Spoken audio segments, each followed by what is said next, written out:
Selamat siang, teman-teman sejawat sekalian. Ini.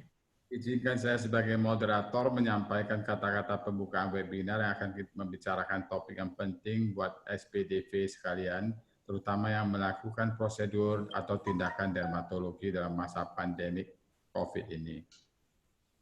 Tindakan dermatologi pada wilayah muka dan leher mengharuskan kita kontak kurang dari 50 cm dan kadang tidak memungkinkan pasien memakai masker selama prosedur.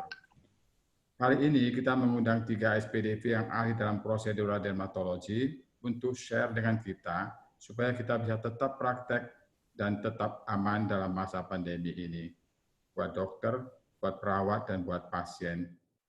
Kami persilakan Dr. Listiawan sebagai Ketua Perdoski untuk memberi kata sambutan. Waktu dipersilakan, Dr. Wawan, please. Terima kasih Dr. Darto. Terima kasih sekali lagi. Assalamualaikum warahmatullahi wabarakatuh.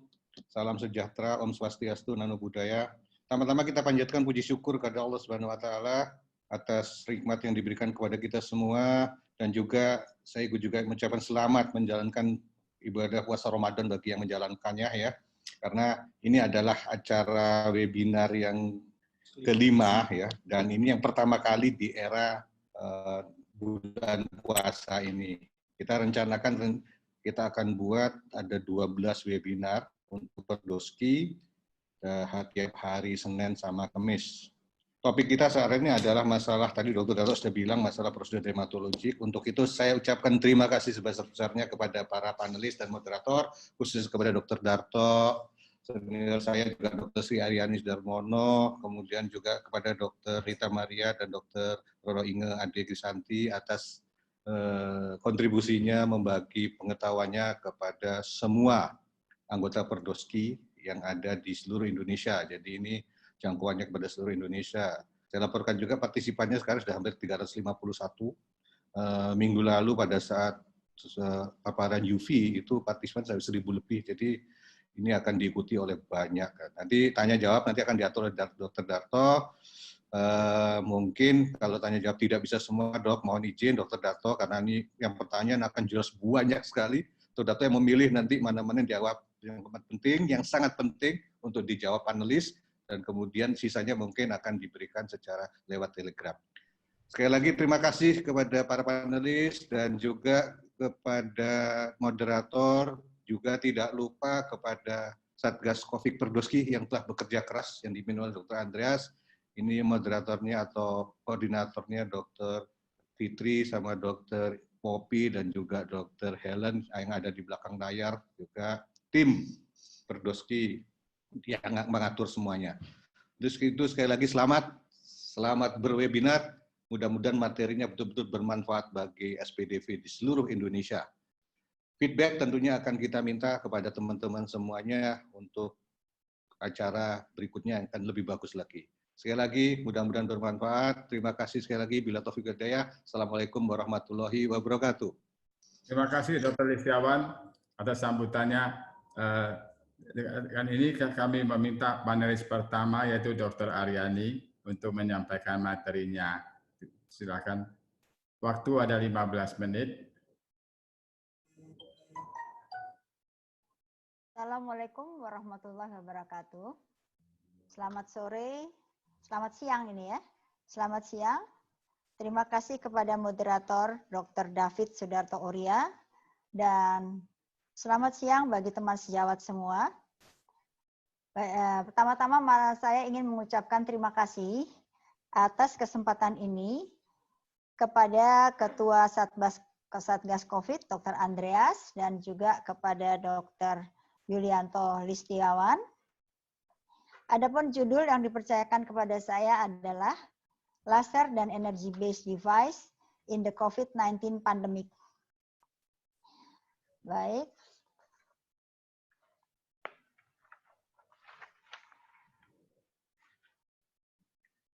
Pandemi COVID-19 membawa pengaruh besar kepada dunia kedokteran yang berfokus kepada patient dan staff safety. Penyakit COVID-19 ini membuat dunia medis harus meniadakan berbagai macam prosedur medis yang tidak urgent, termasuk bedah kulit dan prosedur kosmetik. Di Indonesia, demikian juga di Indonesia telah dikeluarkan surat keputusan dari Majelis Kode Etik Kedokteran nomor 015/PB/K MKEK /02/2020 tanggal 27 Maret 2020 tentang fatwa etik kedokteran, kebijaksanaan kesehatan, dan penelitian dalam konteks pandemi COVID-19 yang isinya antara lain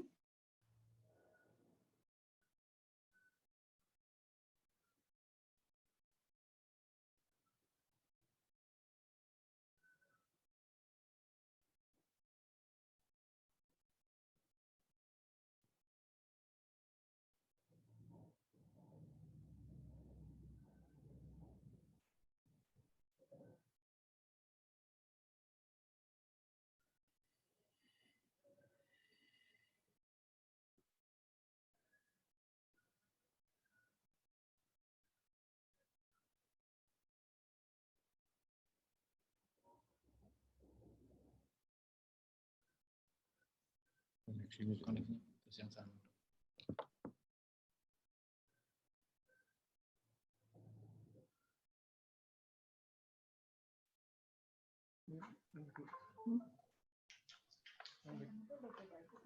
Terus? Ini udah.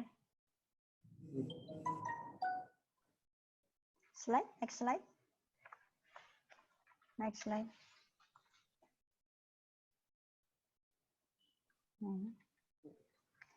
Demikian juga Perdoski Pusat telah mengeluarkan instruksi praktik bagi anggota Perdoski yang antara lain berbunyi mengurangi hingga meniadakan sementara kegiatan praktik yang tidak mendesak seperti kontrol rutin, operasi elektif, dan tindakan estetik meliputi tindakan bedah listrik, bedah laser, bedah kimia, bedah beku, dan injectables.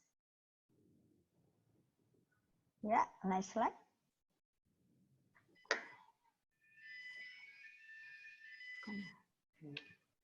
Bahasa Indonesia.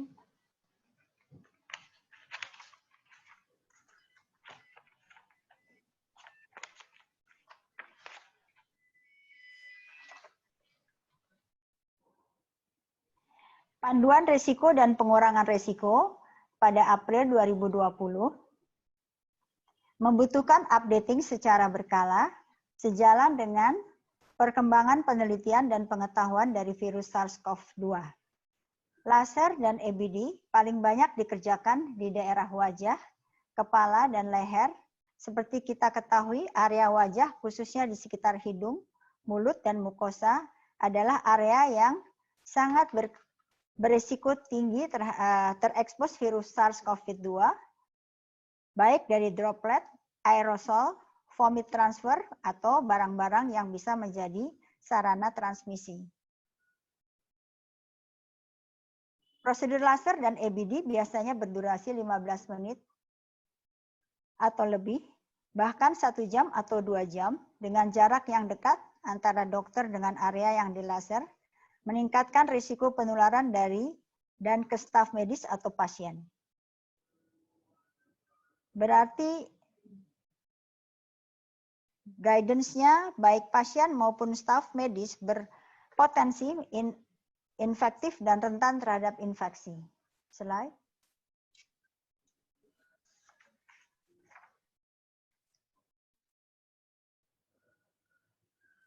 Membahas mengenai laser dan EBD, maka kita harus mengetahui akan adanya laser plume. Apa yang dimaksud dengan laser plume? Laser plume adalah uap atau asap atau debris yang dihasilkan selama proses laser atau electrocauter yang disebut sebagai laser plume. Kita ketahui kita melakukan laser atau electrocauter itu tujuannya untuk vaporisasi, koagulasi, dan memotong jaringan. Nah, ini pasti menghasilkan uap, asap, atau debris tadi. Laser plume berisi zat-zat bioaerosol, yaitu mikroorganisme, virus, bakteri, dan blood fragment. Juga berisi gas toksik, misalnya karbon monoksida, Kemudian bahan-bahan chemical, misalnya formaldehid, hidrogen cyanid, dan sebagainya. Slide berikut. Apa bahayanya laser plum bagi kesehatan? Staf medis dan pasien di rumah sakit dan di klinik berisiko terkena paparan laser plum. Paparan jangka pendek menyebabkan iritasi, misalnya pada mata, hidung, dan tenggorokan. Sedang paparan jangka panjang masih dalam penelitian. Yang jelas pada laser plum ditemukan zat-zat yang bersifat karsinogenik, mutagenik, dan iritan. Dan juga pada laser plum ditemukan virus HIV dan HPV. Berarti laser plum itu berpotensi untuk menularkan infeksi. Slide berikut.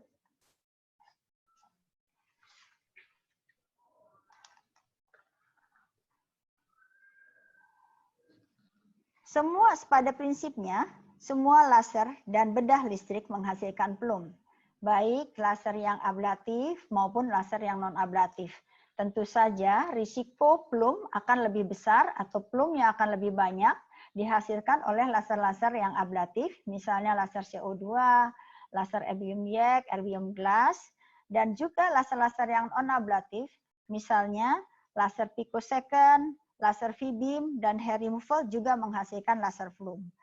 Electrocautery juga menghasilkan laser plum. Slide.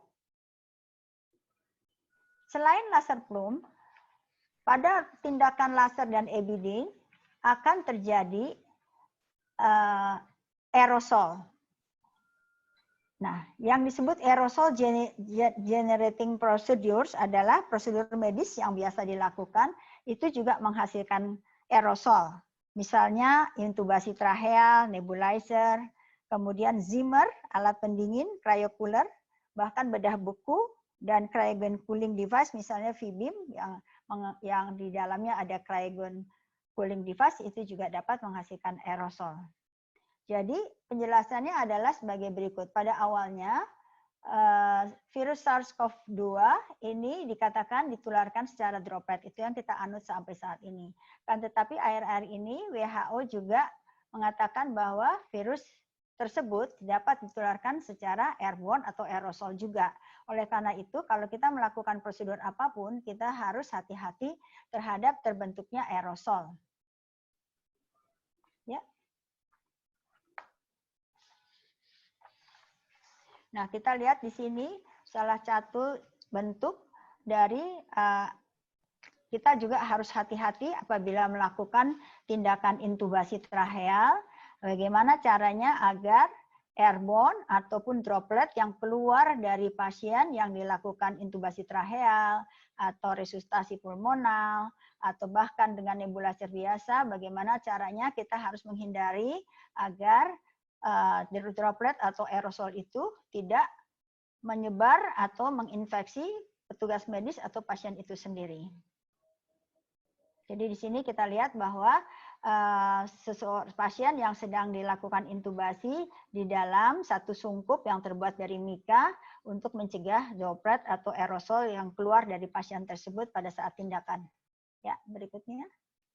Nah, lalu masker yang ideal, dikatakan masker yang ideal adalah masker yang dapat menyaring partikel sangat kecil 0,1 mikrometer. Nah, itu adalah yang paling ideal laser N95 dan laser mask. Nah, kemudian, tapi syaratnya memakainya harus pas, tidak boleh ada celah. Yang kemudian, yang cukup baik adalah surgical mask, menyaring partikel yang besarnya lebih dari 5 mikrometer. Ya, terus. Mengenai air filtering, kita mengetahui bahwa ada yang disebut HEPA filter. HEPA filter singkatan dari High Efficiency Particulate Air Filter. Nah, ini alat yang sangat efisien menyaring udara di ruang operasi pada saat atau setelah tindakan laser atau elektrosurgery dengan sangat mengurangi jumlah partikel di dalam ruangan tersebut. Jadi HEPA filter ini kita dapat beli di toko-toko atau kita beli di agen-agen yang menjual alat-alat. Jadi HEPA filter bisa dilekatkan ada smoke evacuator dengan HEPA filter, AC dengan HEPA filter, terus vacuum cleaner dengan HEPA filter, bahkan plume scavenging system atau smoke evacuator juga ada yang dilengkapi dengan HEPA filter. Nah, kalau kita melihat bahwa untuk APD, kita membutuhkan APD yang lengkap apabila terpaksa melakukan tindakan laser, terutama kalau kita mencurigai terjadinya akan adanya kasus infeksi. Maka di sini yang paling penting adalah memakai masker yang pas. Kalau kasusnya berpotensi infeksi, harus memakai masker N95 atau masker laser. Kemudian juga memakai eye shield atau Google dan facial shield, memakai surgical caps, dan kalau berpotensi menularkan infeksi, harus memakai gaun atau pakaian yang disposable. Lalu memakai sarung tangan, dan meskipun memakai sarung tangan, kalau tindakannya lama, kita harus tetap melakukan hand hygiene. Dan jangan lupa sebelum meninggalkan ruangan, kita harus melepas semuanya itu. Lalu di sini sekarang saya akan masuk kepada bagaimana caranya persiapan yang harus kita lakukan apabila melakukan prosedur laser atau electrosurgery pada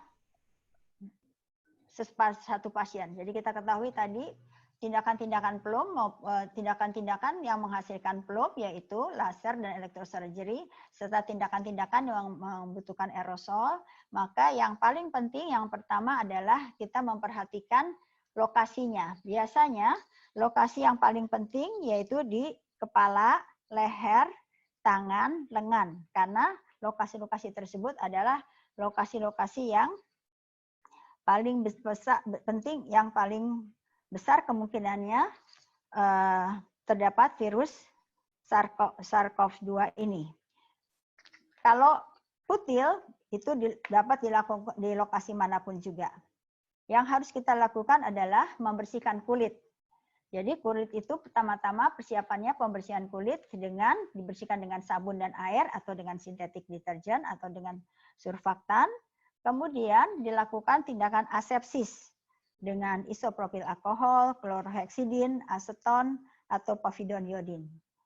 Kemudian setelah menentukan lokasi dan membersihkan, untuk tindakan-tindakan laser dan bedah listrik, kita harus memakai masker yang tepat, kemudian harus memakai plume scavenger system. Untuk tindakan laser dan electrocauter harus memakai plume scavenging system atau smoke evacuator. Sedang kalau kita melakukan pico laser, terjadi juga plume, tapi pemakaian plume scavenging system itu tidak praktis ya, karena pico laser itu sangat cepat ya, sangat cepat sehingga tidak praktis untuk menghisap plume dari pico laser. Kalau laser hair removal kita juga tetap harus memakai smoke evacuator.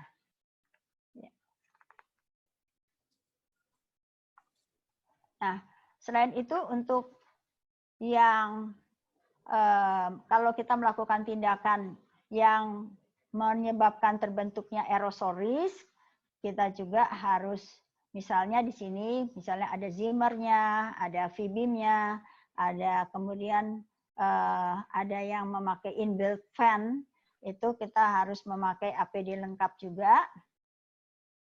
Dan kalau mungkin pasiennya juga memakai masker. Slide berikut. Jadi kita masuk kepada kesimpulan, mengurangi hingga meniadakan sementara kegiatan praktik yang tidak mendesak seperti kontrol rutin, operasi elektif, dan tindakan estetik meliputi tindakan bedah listrik, bedah laser, bedah kimia, bedah beku, dan injectables. Kemudian yang paling penting pertama-tama skin preparation dan skin asepsis, kemudian penggunaan alat pelindung diri yang lengkap, plume scavenging system atau smoke evacuator, dan kalau mungkin penggunaan HEPA filter. Demikian, terima kasih. Wabillahi taufiq wal hidayah. Wassalamualaikum warahmatullahi wabarakatuh. Terima kasih Dr. Aryani. Kita teruskan langsung ke pembicara panelis yang kedua, barusan kemudian ke tanya jawab. Dr. Rita dulu atau Dr. Inge dulu ya? Ya, silakan. Suaranya tidak dengar? Ya. Terima kasih Dr. David.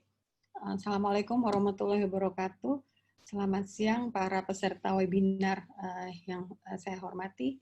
Terima kasih atas undangan dari Satgas COVID-19 Perdoski untuk memberikan waktu saya untuk membawakan materi pada siang hari ini. Baik, saya segera saja akan mulai share screen. Saya izin share screen, Dr. David. Ya, silakan.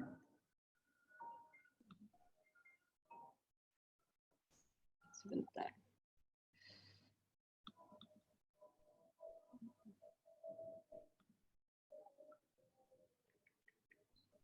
Bukan ini.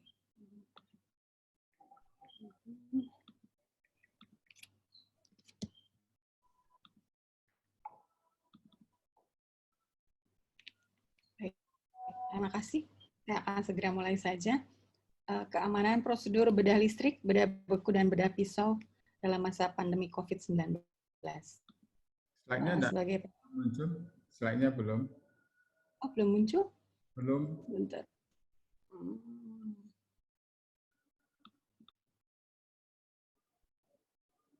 Masih kelihatan layar semuanya. Oh, sebentar dok.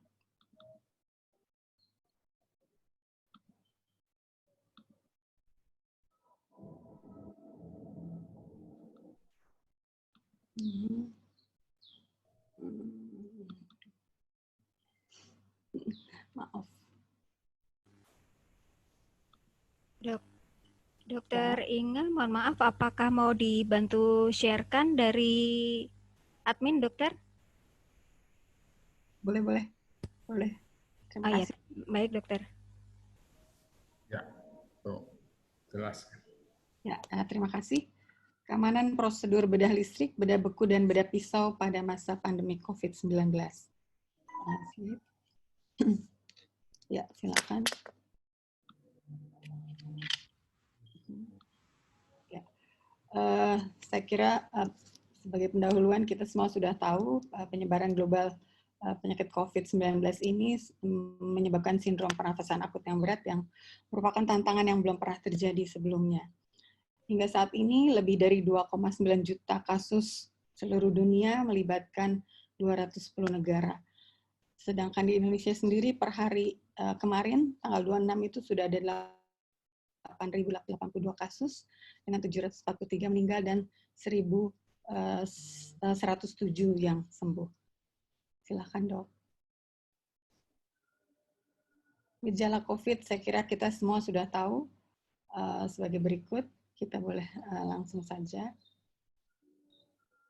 Masa inkubasi 1-14 hari dengan transmisi aktif selama periode latensi, terutama mereka yang usia tua ataupun individu dengan komorbid. Penularan yang sudah diketahui adalah melalui droplet dan airborne pada lingkungan yang aerosolik. Silakan dok. Ini adalah berbagai variasi ukuran partikel bioaerosol pada kegiatan normal sehari-hari. Rupanya terdapat beberapa ukuran partikel bioaerosol.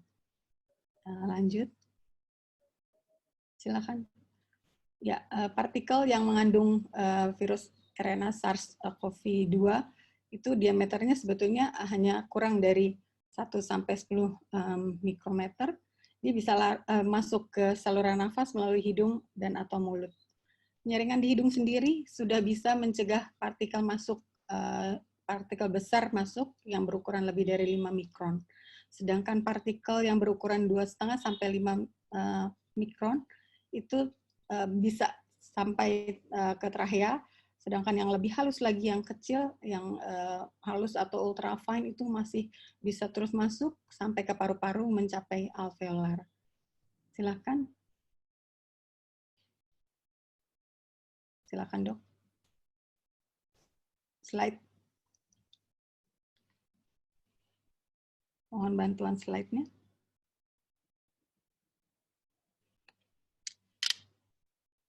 Dr. Poppy, boleh dibantu slide-nya, Dok?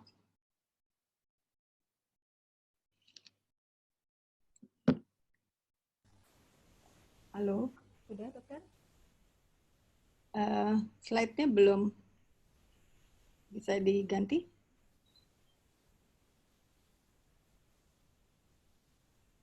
Halo, Dok? Sudah, Dokter. Ini di kita sudah berganti, Dokter. Oh, ini saya belum bisa. Di saya belum kelihatan. Mohon maaf.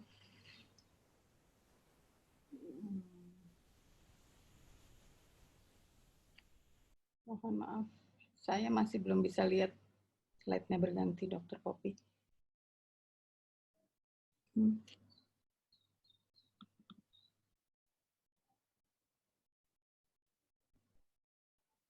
Baik. Ya, berikutnya ya kita masuk saja ke prosedur bedah listrik. Sebetulnya prosedur bedah listrik sendiri itu tadi hampir sama dengan laser, yaitu termasuk aerosol generating procedures. Jadi sebagian besar sudah dijelaskan dengan sangat jelas oleh Dr. Aryani. Ini adalah mengingatkan sedikit saja apa yang terjadi pada saat prosedur bedah listrik. Kita bisa lanjut, Dok. Ya, ini adalah resiko dari asap bedah. Jadi selain dia menimbulkan bau yang tidak terbakar dan iritasi pada mata, tetapi yang paling penting itu adalah risiko transmisi infeksi, ya sesuai dengan topik kita kali ini. Baik, kita bisa lanjutkan, Dok. Ya, tadi sudah diceritakan mengenai electrosurgical plume, yaitu debris yang bisa terjadi akibat tindakan elektrodisikasi, elektrokoagulasi, elektrofulgurasi, dan juga radiofrekuensi ablasi. Diameternya sebetulnya kecil, hanya 0,1 mikrometer, namun dikatakan bahwa plume ini bisa diproduksi pada saat kita melakukan tindakan sebanyak 1 gram jaringan, itu bisa menghasilkan plume yang sama dengan setara dengan menghisap 6 filter sigaret tanpa filter. Nah, ini adalah yang di bawah kandungan kimia yang tadi sudah dijelaskan oleh Dr. Aryani. Silakan. Ya, ini adalah bahaya yang non-infeksius yang bisa muncul pada tindakan elektrosurgery. Kita lanjutkan. Sedangkan bahaya infeksi yang tadi sudah dijelaskan pula, selain HPV, HIV, kemudian hepatitis tadi, dan juga yang sekarang sedang kita bicarakan bisa menyebabkan SARS-CoV-2. Untuk bakteri adalah Staphylococcus dan sebagainya. Baik, ini yang di bawah saya kutip sedikit. Sebetulnya bukan termasuk infeksi, tapi pernah ada satu laporan bahwa pada percobaan pada tikus itu terdapat sel melanoma pada plume yang dihasilkan. Silakan, Dok.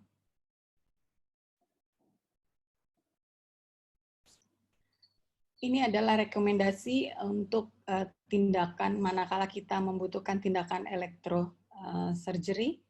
Jadi dianjurkan bahwa semua personel itu harus menggunakan N95 yang tadi memang sudah ukurannya sesuai, di samping juga surgical mask.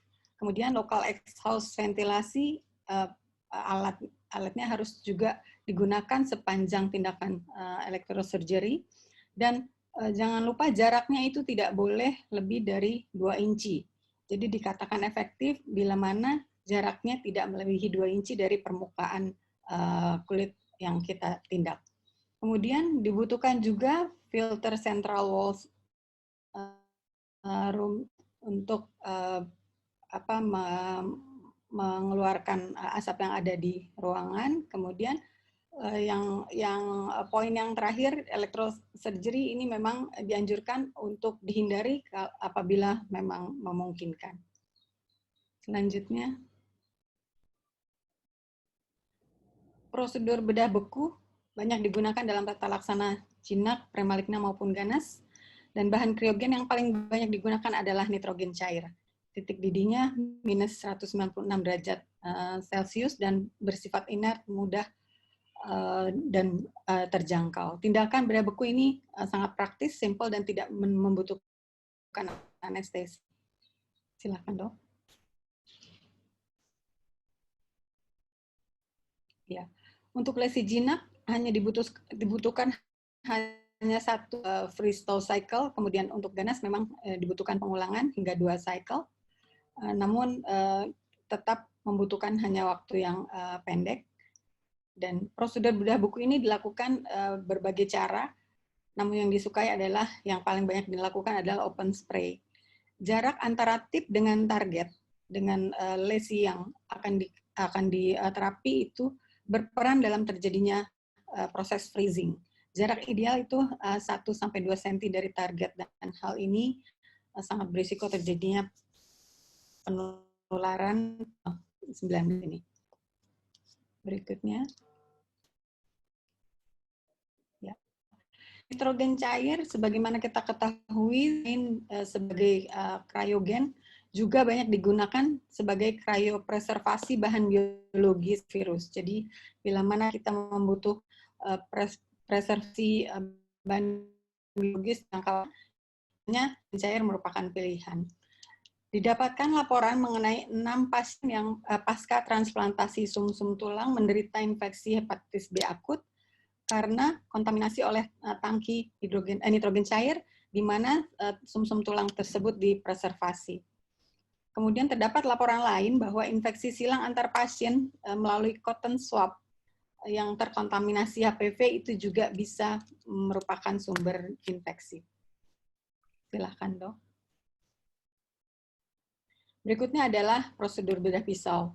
Ini adalah rekomendasi dari American College of Surgeon, tapi tadi Dr. Aryani sudah menyampaikan yang sebetulnya kita juga punya, baik yang dikeluarkan oleh MKEK maupun dari Perdowski sendiri, isinya sama.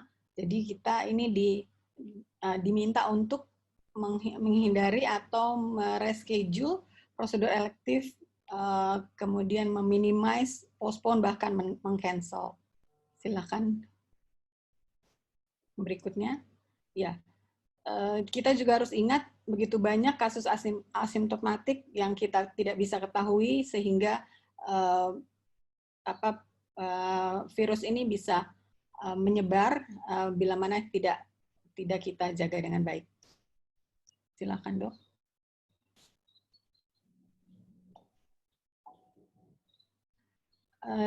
Kemudian yang menjadi pertanyaan, bagaimana kita bisa membedakan mana yang elective surgery yang perlu dilakukan segera atau memang yang bisa ditunda. Ada satu tulisan yang saya ambil di sini mengenai bagaimana cara untuk menstratify elective surgery.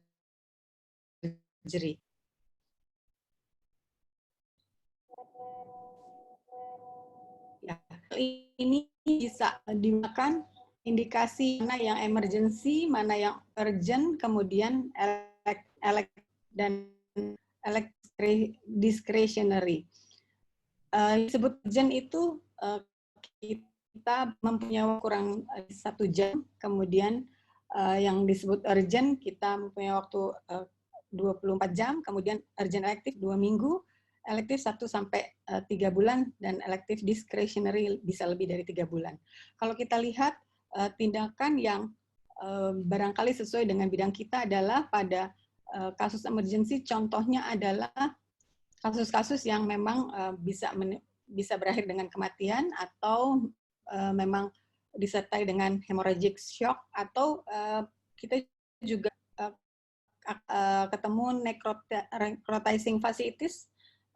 Saya kira di RSCM ada beberapa kasus yang kita temukan, itu yang tergolong dengan emergent. Artinya kita tidak punya waktu, memang itu harus dilakukan tindakan. Kemudian yang disebut dengan urgent adalah sebagai berikut, yang barangkali yang ada kaitannya dengan tindakan kulit adalah surgical infection, kita masih ketemu. Kemudian yang disebut urgent elective adalah closure, sedangkan yang tergolong elektif itu misalnya cancer surgery dan biopsi, itu tergolong elective essential. Sedangkan yang lebih dari 3 bulan, elective discretionary, itu yang disebut tadi sudah disebut-sebut, diantaranya adalah surgery, kemudian bariatric surgery, kemudian prosedur infertility misalnya. Silakan, Dok. Ini adalah dari jurnal yang sama. Saya kira ini juga tujuannya untuk melihat sama untuk kapan kita harus lakukan segera dan kapan bisa kita tunda atau delay. Baik, kita skip saja.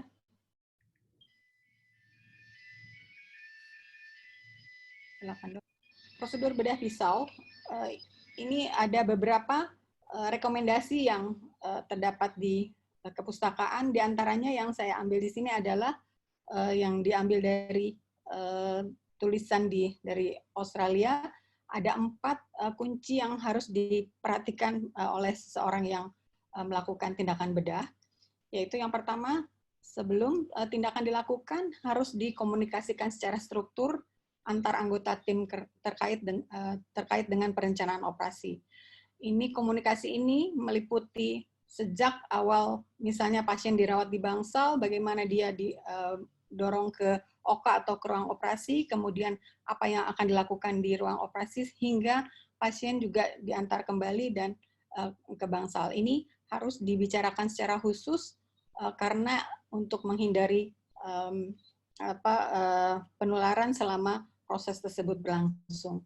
Kemudian yang kedua, asumsikan bahwa seluruh ruang operasi itu akan terkontaminasi. Jadi artinya tidak boleh ada banyak barang-barang yang tidak terlalu diperlukan di dalamnya, tidak boleh terlalu banyak personel yang dilibatkan di dalamnya, dan upayakan bahwa tindakannya sesegera mungkin.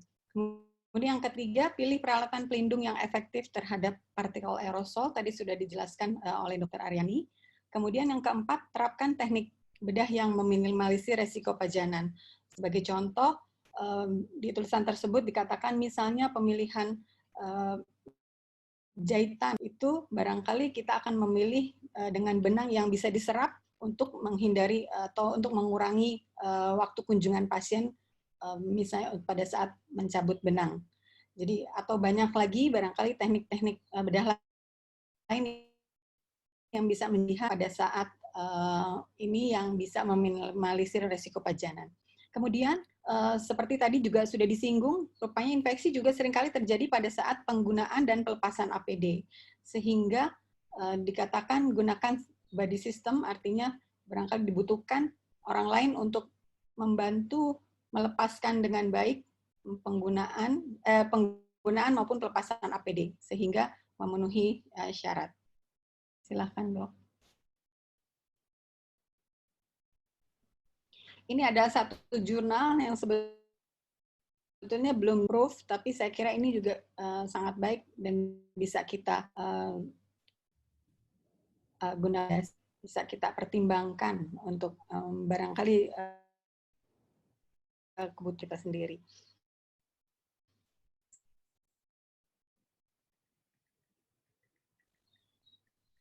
Silakan. Ya, jadi di dalam jurnal tersebut memang dikatakan ada pengaturan dari beberapa sisi, dari diantaranya klinik structure. Jadi upayakan kegiatan di klinik itu sebagai kegiatan kita tidak hanya menerima pasien, tapi kita juga ikut men-screening pasien-pasien yang 19. Kemudian lakukan rebooking disesuaikan dengan prioritas klinis. Kemudian sebagaimana kita dari Perdoski sudah mendorong hanya teledermatologi atau telehealth itu dianjurkan untuk digunakan apabila memungkinkan. Setting di ruang tunggu sendiri itu dikatakan setiap pasien yang datang itu harus selalu di-screen pada saat kedatangannya apakah pasien memiliki risiko atau kecurigaan ke arah COVID.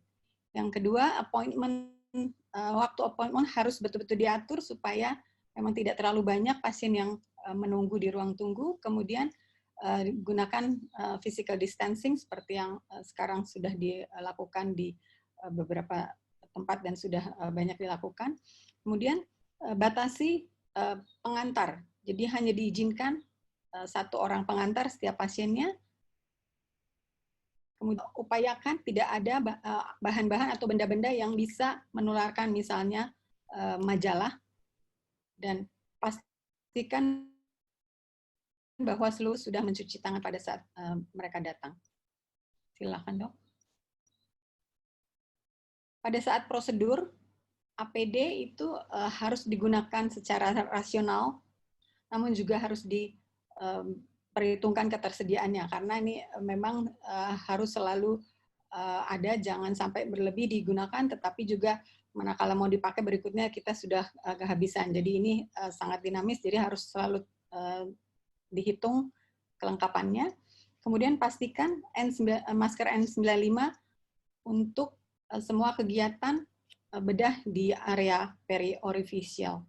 Kemudian gunakan jahitan yang bisa diserap untuk meminimalisir kunjungan pasien. Silakan. Di rekomendasi tersebut juga menyebutkan beberapa langsung diagnosis, walaupun hanya sebagai penggolongan, sebagaimana lesi yang jinak seperti kista, lipoma, atau kosmetik prosedur, itu dianjurkan untuk ditunda. Kemudian semua prosedur yang bisa menurunkan rasa nyeri, seperti misalnya insisi dan drainase dari hidradenitis suppurativa memang harus tetap dilakukan sedapat mungkin. Kemudian mengenai basal sel karsinoma. Untuk basal sel karsinoma yang superficial, itu bisa ditunda hingga 6 bulan. Untuk tipe lain itu dianjurkan ditunda 3-6 bulan. Untuk karsinoma sel squamosa, actinic keratosis atau yang in situ itu masih bisa ditunda. Nah, untuk KSS sebetulnya secara umum bisa mengikuti guidance yang sesuai dengan penyakit tersebut dengan prognosis, misalnya tergantung pada lokasi atau ukuran atau kedalaman atau diferensiasi dari sel karsinomanya sendiri, invasi dari ke perineral ke limfovaskular, itu semua itu tetap bisa mengikuti guidance yang berlaku. Silahkan, Dok. Untuk melanoma, excisional biopsi dengan border 2 mili bisa dilakukan. Nah, namun untuk yang in situ itu masih bisa ditunda sampai 3 bulan. Untuk yang invasif, jika secara histopatologi memang sudah tegak, bisa untuk white excisionnya bisa ditunda, atau sentinel node biopsy itu juga ditunda bisa sampai 3 bulan. Sedangkan untuk tumor lainnya, tumor jinak bisa ditunda. Kemudian untuk lokal agresif tumor seperti dermatofibrosarkoma, protuberans, Merkel cell, microcytic adnexal, ini tergantung dari kondisi pasiennya. Melan, ini sudah, silakan. Ini adalah slide yang terakhir. Di sini ada rekomendasi yang saya kira ini juga cukup baik dan bisa kita gunakan. Ini adalah dibedakan berdasarkan yang pertama hijau, kuning, dan merah. Yang hijau itu adalah untuk pasien yang tidak diduga COVID-19, pasiennya tidak ada kecurigaan ke arah sana. Nah, pasiennya memang tidak ada simptomnya, kemudian pajanan terhadap pasien itu kira-kira nggak lebih dari 1 menit dan tidak lebih dekat dari 6 feet. Ini baik di klinik, di emergency, di acute care unit, ICU, semuanya ini APD yang digunakan cukup surgical earlobe mask. Kemudian untuk yang di tengah, yang golongan kuning adalah apabila kita menemukan pasien yang terduga positif COVID, atau memang pasiennya sudah diperiksa tapi belum ada hasilnya. Nah itu di tempat sebagai berikut, kita memerlukan APD berupa eye protection atau face shield, surgical earlobe atau mask, gown, dan gloves. Nah untuk yang kanan adalah manakala kita menghadapi pasien yang sudah diketahui COVID-19 tapi memang membutuhkan prosedur medis atau akan melakukan aerosol generating procedures, ini APD yang akan adalah PAPR atau N19 dengan face shield, eye protection, gown, dan gloves. Nah tentu saja ini semua adalah hanya berupa rekomendasi. Dan untuk penerapannya barangkali yang lebih mengetahui adalah dokter yang masing-masing. Nah, demikian saya kira ini adalah slide yang saya yang terakhir. Terima kasih Dr. Inga. Kami terus dengan Dr. Setelah itu baru menjawab pertanyaan. Terus peserta yang ingin bertanya bisa mengetik di Q&A. Tunggu nanti saat selesai, kita akan menjawab satu persatu atau yang urutan. Dr. Rita, silakan. Ya, terima kasih kepada Dr. David. Sebelumnya, Assalamualaikum warahmatullahi wabarakatuh. Salam sejahtera untuk kita semua. Terima kasih atas kesempatan yang telah diberikan kepada saya oleh tim Satgas COVID. Sebenarnya saya menggantikan Dr. Abraham Arimuko yang memang berhalangan hadir hari ini. Untuk mempersingkat waktu, saya izin untuk memulai presentasi saya.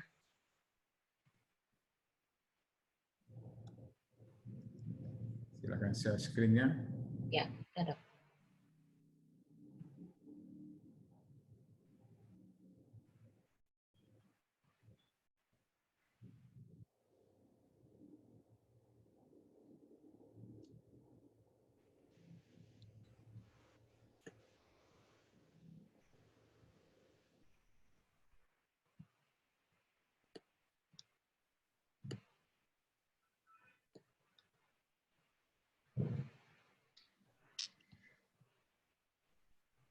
Sorry, saya interrupt. Dokter Rita, apa nggak share screen dari admin aja ya? Lebih enak kelihatannya. Oh, sebentar dok.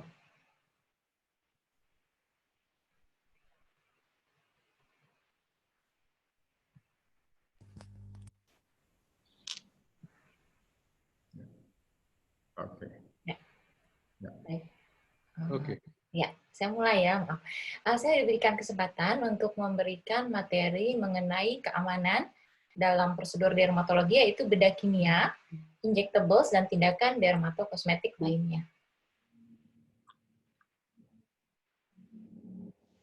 Sebagai latar belakang yang tadi sudah dikemukakan oleh para pembicara sebelumnya, jadi memang secara tegas MKEK, ID maupun Perdoski itu menganjurkan agar kita meniadakan atau menunda kecuali yang urgent sekali untuk melakukan tindakan, apalagi tindakan yang memang kosmetik.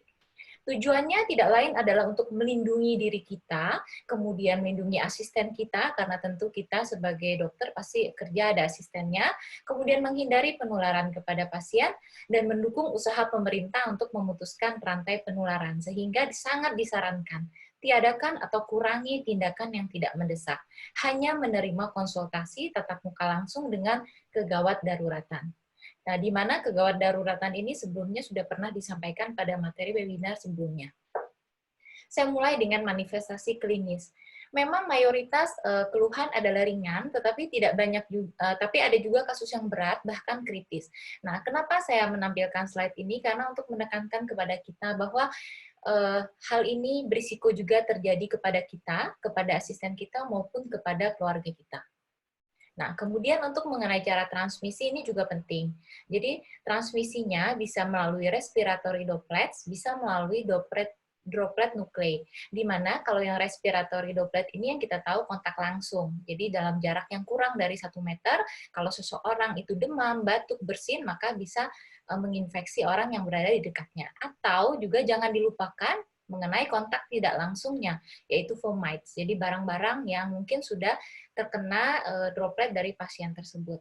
Kemudian yang untuk nuklei droplet ini tadi sudah disampaikan oleh Dr. Aryani, juga Dr. Irolo Inge, bahwa ini adalah prosedur yang menghasilkan aerosol. Dan prosedur aerosol ini lebih bertahan lama di udara. Bisa ditularkan kepada orang dengan jarak lebih dari 1 meter. Lalu sekarang yang masih menjadi perdebatan juga, penularan melalui stool atau feses fekal oral, kemudian juga penularan melalui paparan darah. Nah, kita harus tahu bahwa infeksi itu tidak hanya ditularkan oleh orang yang bergejala saja. Gejalanya bisa ringan, bisa berat. Tapi juga bisa, penelitian mengatakan, bisa juga oleh orang dalam masa inkubasi, walaupun memang viral load-nya mungkin tidak sebesar orang yang sudah bergejala. Dan yang tidak kalah pentingnya, ditularkan oleh orang yang asimptomatik. Nah, ada juga penelitian yang menyebutkan 80% kasus itu didapatnya oleh orang yang tidak bergejala. Kemudian orang yang dalam masa penyembuhan juga itu masih bisa menularkan. Nah, dari kumpulan orang-orang inilah yang kita harus benar-benar jeli ketika kita berhadapan dengan pasien. Bahkan ada salah satu jurnal yang saya petik ya menunjukkan bahwa viral load di rongga hidung itu lebih tinggi daripada di tenggorokan, dan ternyata tidak ada perbedaan viral load antara orang yang bergejala dengan orang yang asimptomatik. Sehingga ini sangat menekankan kita berhati-hati walaupun orang tersebut atau pasien yang kita hadapi itu tidak bergejala.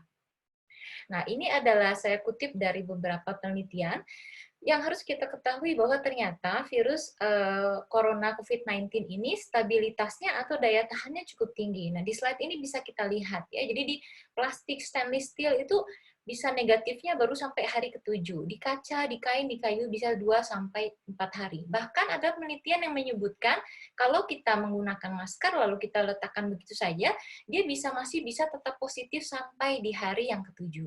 Dan tentunya tadi sudah ditekankan bahwa selain dari penggunaan masker, penggunaan APD, sering cuci tangan juga kita tidak boleh lupakan. Kemudian ini juga satu lagi, juga sama, mencerminkan ternyata bahwa memang virus itu stabil pada suhu 4 derajat Celcius. Pada suhu ruangan 20 derajat Celcius dan 37 derajat Celcius, dia akan bertahan kurang lebih 2 jam. Nah, namun, kalau ada kenaikan suhu, dia akan makin berkurang makin berkurang kekuatan infeksiusnya atau menginfeksi. Nah, kemudian iradiasi UV juga ternyata memang dapat membunuh virus. Nah, ini kan digunakan untuk sterilisasi alat-alat menggunakan radiasi UVC. Nah, patogenesis virus ini masih kita pelajari sampai sekarang. Jadi masih terus dalam penelitian. Memang mayoritas atau secara umum membuktikan bahwa memang virus ini memasuki mukosa pernapasan dengan cara berikatan dengan reseptor angiotensin converting enzyme 2 atau kita sebut dengan reseptor S2. Nah, dan ternyata di mana di kulit pun ternyata ada reseptor ini. Ini saya petik dari salah satu jurnal dengan pemeriksaan IHK, ternyata di kulit reseptor ini ada juga di epidermis, yaitu di lapisan basal, folikel rambut, bahkan banyak di kelenjar ekrin atau kelenjar keringat kita, di kelenjar sebasea kita, pembuluh darah. Oleh karena itu tadi sudah dibahas oleh Dr. Roro Inge bahwa bisa juga terjadi penularan melalui tindakan-tindakannya bedah tadi, serta juga ada di miofibroblast. Lalu yang menjadi pertanyaan, bagaimana hubungan segala kerusakan atau lesi atau manipulasi atau tindakan perlukaan pada kulit yang mungkin memang kita lakukan pada tindakan kosmetik kita tadi, laser maupun bedah, terhadap penularan virus COVID-19 ini. Nah, ada 2 isu yang memang sampai sekarang masih diperdebatkan, tetapi menurut saya ini patut kita perhitungkan. Nah, ini jurnal saya petik dari penelitian memang di Cina, karena kita tahu kasus pertama terjadi di Cina. Isu pertama, ternyata kita harus mewaspadai bahwa lesi kulit atau kerusakan barrier kulit itu bisa mempermudah penularan virus SARS-CoV-2 ini melalui kontak tidak langsung. Nah, walaupun memang jurnalnya belum ada, tetapi kita harus berhati-hati. Nah, yang kedua, tetap kita harus hati-hati bahwa memang segala lesi spesifik ataupun non-spesifik pada kulit ataupun mukosa itu dapat berkaitan dengan virus SARS-CoV-2.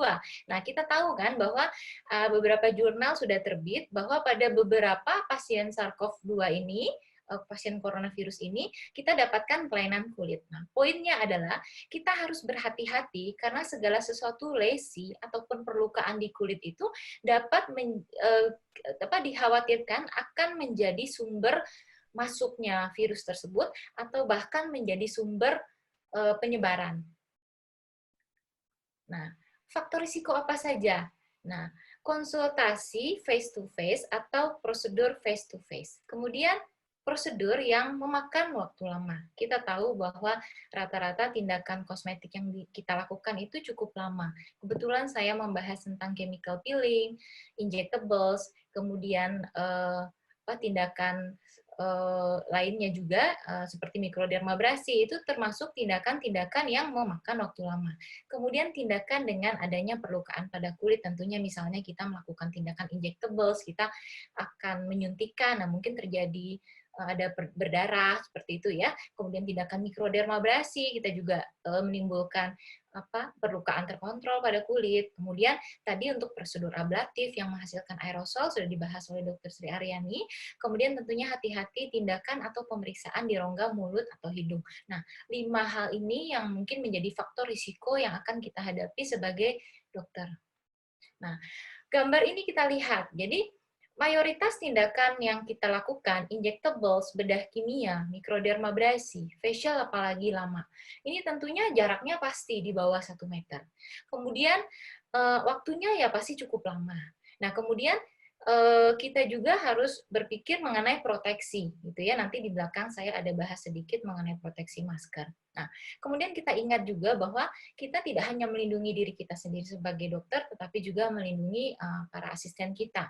Nah, seperti misalnya tindakan facial atau ekstraksi komedo, mikrodermabrasi itu tentunya juga dilakukan oleh asisten kita. Jadi selain kita memperhatikan sisi pencegahan atau keselamatan untuk diri kita sendiri juga untuk asisten kita. Nah, sedikit tambahan mengenai proteksi masker. Mungkin kalau selama ini kita berpikir kita sudah pakai masker, sudah pakai APD lengkap, tentunya aman. Nah, ternyata penelitian membuktikan ya bahwa ya semuanya tidak terlalu 100% aman. Nah, dari gambar ini bisa kita lihat. Jadi, memang di gambar ini memperlihatkan perbandingan antara surgical mask protection dengan N95. Nah, memang tadi sudah dibahas juga oleh Dr. Sri Aryani, Dr. Roro Inge, bahwa yang perlindungan untuk aerosol itu tentunya harus menggunakan proteksi N95. Kalau untuk surgical mask protection, dia hanya untuk perlindungan terhadap droplet, jadi yang ukurannya besar. Jadi ada istilah di jurnal menyebutkan bahwa ketika kita menggunakan surgical mask protection, itu intinya melindungi lingkungan dari paparan droplet kita. Sedangkan kalau kita menggunakan N95 itu adalah melindungi diri pemakai dari droplet-droplet atau potensial hazard yang berasal dari lingkungan. Nah, di sini kita lihat ukuran. Tadi juga sudah disebut. Kalau ukurannya kurang dari 1 mikron, itu kita harus menggunakan masker N95. Dan kita tahu virus corona ini ukurannya lebih kecil dari 1 mikrometer. Ya, sehingga memang kalau idealnya kita menggunakan APD adalah menggunakan N95, apalagi jarak dekat yang kita lakukan tadi. Tetapi permasalahannya, masker N9 ini cukup langka. Bahkan untuk tenaga medis yang ada di garda depan, itu sangat kekurangan sekali. Ya. Nah, jadi memang ini salah satu alasan kenapa kita dianjurkan untuk meniadakan atau menunda dulu tindakan-tindakan kosmetik yang tidak penting. Karena memang untuk tindakan di jarak kurang dari 1 meter, secara ideal menggunakan masker N95. Lalu slide berikutnya, jadi untuk masker sendiri ada 2 hal yang harus dipenuhi, yaitu ada fit test, kemudian filtration. Nah, yang sebelah kiri itu adalah surgical mask. Nah, hati-hati juga, sekarang kan masker sangat kurang. Kadang-kadang ada penjualan yang menyebutkan ini face mask, saya jualan face mask. Nah, face mask itu sendiri belum tentu surgical mask. Dan untuk surgical mask, dengan surgical N95 respirator ini, tentunya sebenarnya harus ada approve ya, dari NIOSH, atau yang itu untuk occupational, ataupun harus approve dari FDA. Nah, dari surgical mask kita lihat ya. Jadi untuk fitnya sendiri surgical mask sangat kurang. Jadi kita lihat tuh berbagai partikel yang ada gambar biru, orange, ungu, dan merah tua itu bisa masuk kalau kita menggunakan surgical mask karena memang fitnya dia kurang. Nah, dia memang sangat bermanfaat untuk droplet yang besar-besar yang warna ungu. Nah, sedangkan untuk N95 kalau digunakan dengan cara yang benar, dia memang dapat sangat memfiltrasi ya, daya filtrasinya sangat baik. N95 sendiri menunjukkan bahwa filtrasinya adalah 95% terhadap paparan aerosol atau hazard yang ada di lingkungan. Selain N95 sebenarnya ada N99, ada N100 juga. Nah, jadi dari sini sejawat dapat lihat, jadi kalau kita menggunakan masker ketika kita melakukan tindakan kurang dari 1 meter dengan menggunakan surgical mask, kita akan tetap berisiko. Oh ya, tadi saya lupa tekankan. Mayoritas ketika kita melakukan tindakan, terutama di area wajah, tentu pasien kita tidak menggunakan masker, ya. Nah, jadi resiko kita untuk terpapar virus juga lebih tinggi. Nah, oleh karena itu, mungkin bisa saya sebutkan, kalau untuk prosedur injectables, chemical peeling, facial, microdermabrasi, sudah tidak saya sebutkan lagi, karena saya yakin sejawat sudah bisa mengerti dan mungkin sering mengerjakan tindakan tersebut. Oleh karena itu bisa saya simpulkan mungkin untuk prosedur-prosedur seperti yang ini kita sangat tidak dianjurkan. Alasannya adalah yang pertama tidak mendesak, kemudian ada close kontak kurang dari 1 meter dalam waktu relatif lama. Kemudian pasien dalam kondisi unprotected atau tidak menggunakan masker sehingga resiko tinggi untuk menularkan kepada kita ataupun sebaliknya. Kemudian pertanyaan lagi tadi, kalau kita melakukan tindakan manipulasi atau perlukaan pada kulit, itu juga akan meningkatkan resiko penularan virus corona ini. Kemudian hati-hati lagi, kita tidak tahu apakah pasien itu dalam masa inkubasi, karier, atau dalam masa penjumbuhan. Kemudian juga harus hati-hati penularan melalui fomites atau barang-barang yang dibawa oleh pasien. Dan satu lagi adalah pikirkan mengenai alat-alat setelah tindakan yang harus kita sterilkan. Nah, hati-hati juga jangan sampai dengan melakukan tindakan tersebut, kemudian kita tidak melakukan pensterilan yang bagus, dikerjakan kepada pasien lain, akhirnya bisa menularkan kepada pasien yang lain. Kemudian yang tidak kalah pentingnya tentunya beresiko bagi kita, dokter yang mengerjakan, asisten kita, bagi pasien, kemudian juga untuk keluarga kita. Nah, untuk keterlibatan dermatologis di era pandemi COVID ini, dari beberapa jurnal memang sebenarnya yang diharapkan adalah ya jangan sampai ya kita ikut menjadi dokter yang menangani COVID-19 di garda depan, ya. Kemudian kita tahu banyak masalah kulit yang timbul akibat tindakan sering mencuci tangan atau akibat pemakaian APD. Nah, itu ranah kita untuk memberikan edukasi dan untuk mungkin memberikan pengobatan. Kemudian kita juga mendiagnosis dan menangani manifestasi kulit yang timbul pada pasien COVID-19. Seperti yang disebutkan ya, banyak kelainan kulit yang timbul pada pasien yang positif, seperti eksantem yang paling banyak mungkin ya, ada kemudian lesi vesikel, kemudian juga keluhan yang terbanyak memang eksantem. Nah, dan sebagai penutupnya ya memang ini penting, kita harus ikut mencegah dan memutuskan rantai penularan dengan membatasi, mengurangi, atau bahkan meniadakan tindakan-tindakan yang tidak urgent. Nah, ini ada memang kasus, terima kasih kepada Dr. Andreas, kemarin saya diinfokan oleh Dr. Andreas bahwa ada salah satu dokter kecantikan, jadi dokter ini bertugas di klinik kecantikan di Jakarta, kemudian kembali ke Solo dan ternyata positif COVID-19 ini, sehingga akhirnya dokter ini dikarantina, dan kebetulan karantinanya di rumah. Nah, jadi ini benar-benar menekankan kepada kita bahwa risiko ini dapat terjadi pada diri kita, sehingga bukan sama sekali bermaksud untuk menakut-nakuti, tetapi juga yang lebih penting adalah untuk meningkatkan kewaspadaan diri kita. Saya rasa sekian presentasi saya. Terima kasih. Assalamualaikum warahmatullahi wabarakatuh. Terima kasih, Dr. Rita. Terima kasih semua kepada ketiga panelis dan kita membuka tanya jawab. Pertanyaan pertama diajukan oleh Dr. Ari dari Surabaya. Terima kasih, congratulations-nya. Tentang minta dijelaskan apakah laser V-beam, picosecond laser juga menghasilkan blooms. Ya. Ya, silakan. Ya. Terima kasih Dr. Ari atas pertanyaannya. Pertanyaan Dr. Ari yaitu apakah benar laser V-beam atau pico laser juga menghasilkan plume? Seperti yang tadi telah saya jelaskan bahwa semua laser pada umumnya, pada prinsipnya membuat yang menghasilkan plume. Memang betul juga menghasilkan plume. Jadi laser V-beam maupun laser pico juga menghasilkan plume, Dr. Ari. Yang kedua dari Dr. Puspita juga bertanya kepada Dr. Aryani bahwa laser yang digunakan untuk penyembuhan luka yaitu low power laser.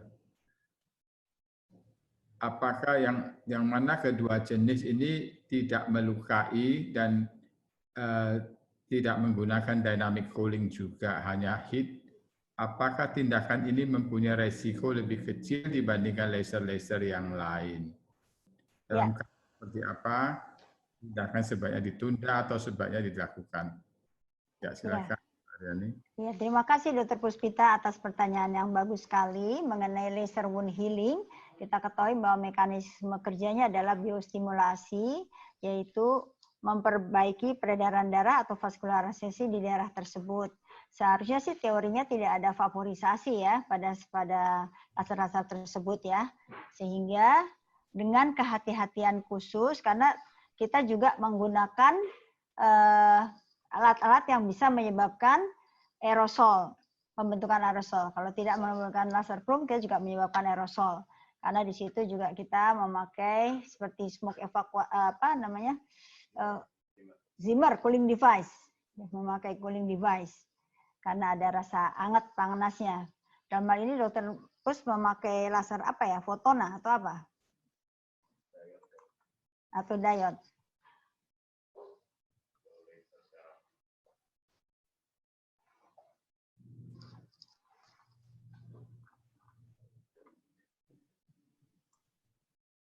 Mana? Huh?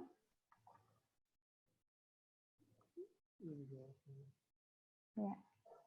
Saya teruskan sambil tunggu jawaban dari Dr. Ada Dr. Putu Marcelina yang bertanya, apakah bagaimana tentang kerokan kulit ya? Maksudnya mungkin mengambil sampel untuk jamur, tapi itu di luar konteks ini sih ya. Mungkin dijawab pada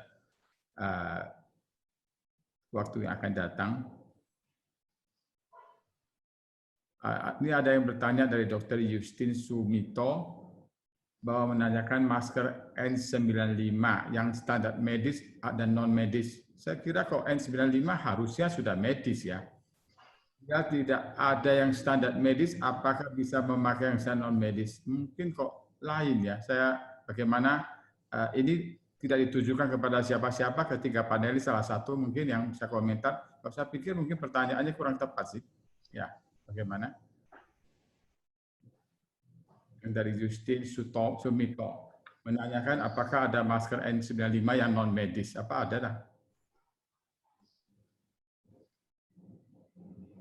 Silakan. Silakan siapa yang mungkin Dr. Rita. Ada suara Dr. Rita? Mute ya. Sudah terdengar, Dok? Ya.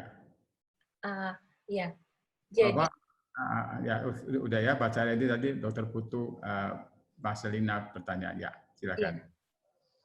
Jadi memang kalau sudah memang N95, nah itu tentunya dia ada yang memang sebenarnya ada yang tadi ditulisannya kan surgical N95, Dok. Nah, sebenarnya N95 ini dia bisa medis juga bisa digunakan oleh yang non medis. Nah, kalau yang untuk memang yang medis itu dia tulisannya ada surgical N95. Sebenarnya dia N itu artinya not resisten terhadap minyak. Jadi yang N95 ini artinya dia kalau kena minyak tuh masuk. Nah, dia ada lagi istilahnya R.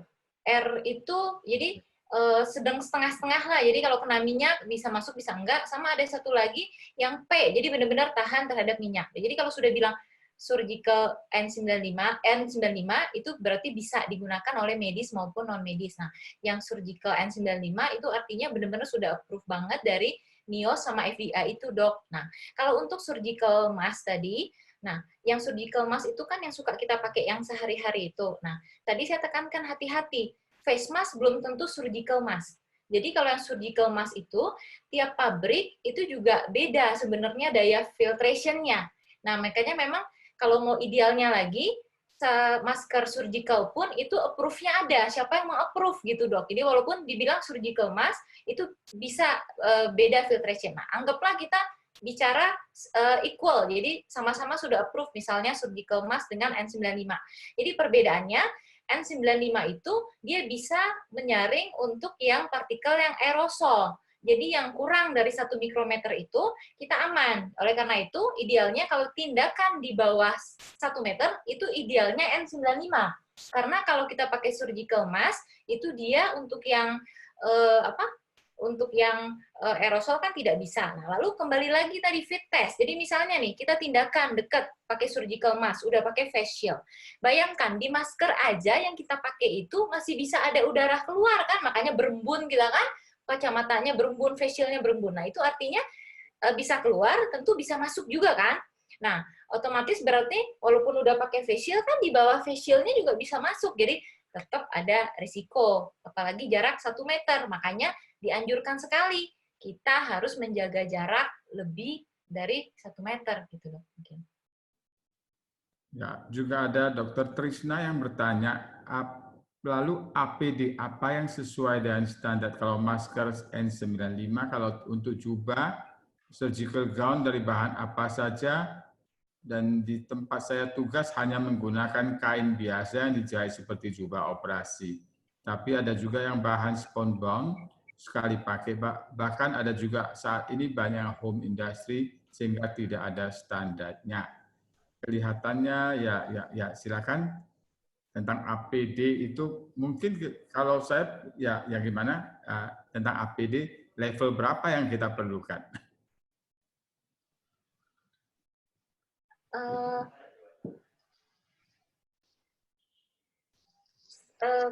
Saya jawab ya, Dok, yang mungkin nanti ditambahkan oleh Dr. Sri Aryani atau Dr. Inge ya. Jadi memang kalau untuk APD, kalau kita melakukan tindakan yang kurang dari 1 meter, yang aerosol, itu sudah pasti N95, Dok.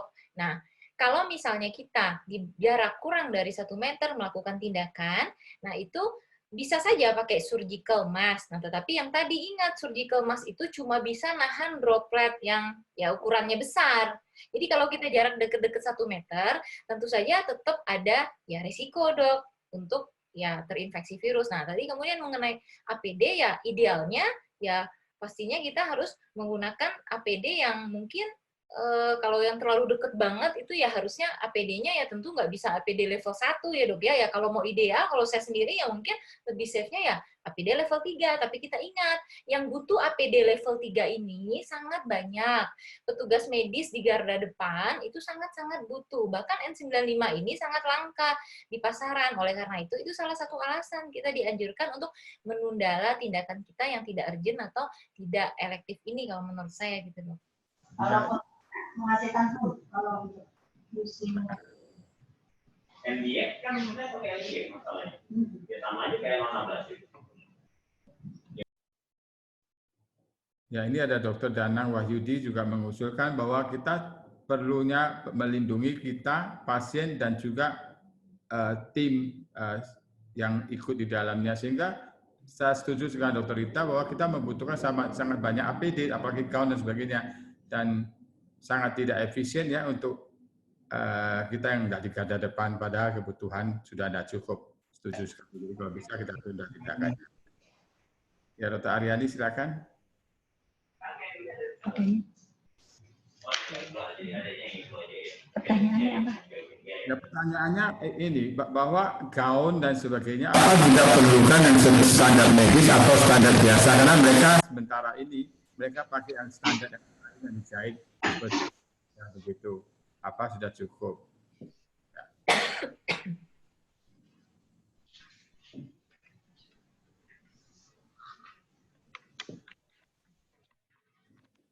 Ya maaf, saya tidak punya pengalaman untuk gaun yang standar untuk kita pakai, Dr. Darto. Mungkin Dr. Darto sendiri gimana pendapatnya? Kalau saya pikir untuk tindakan di tempat kita yang nggak terlalu banyak mengeluarkan menghadapi cairan yang bisa tembus ya, seharusnya kalau rumah sakit sudah menyediakan gaun bedah yang dijahit yang bisa dicuci pun harusnya cukup, asal di dalamnya masih ada baju lagi dan setelah selesai itu dicuci. Karena kalau kita akan memakai barang yang super mewah, yang super kuat, padahal itu diperlukan untuk dokter-dokter yang lagi merawat pasien yang di ICU dan di sekitarnya yang memakai lebih lama. Padahal kita tindakan medis paling kan cuma paling lama 1 jam ya, tidak sampai juga.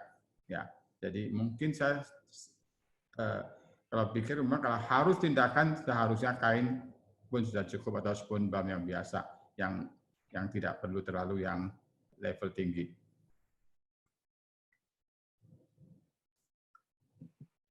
Ini ada pertanyaan lagi khusus kepada Dr. Rita Maria.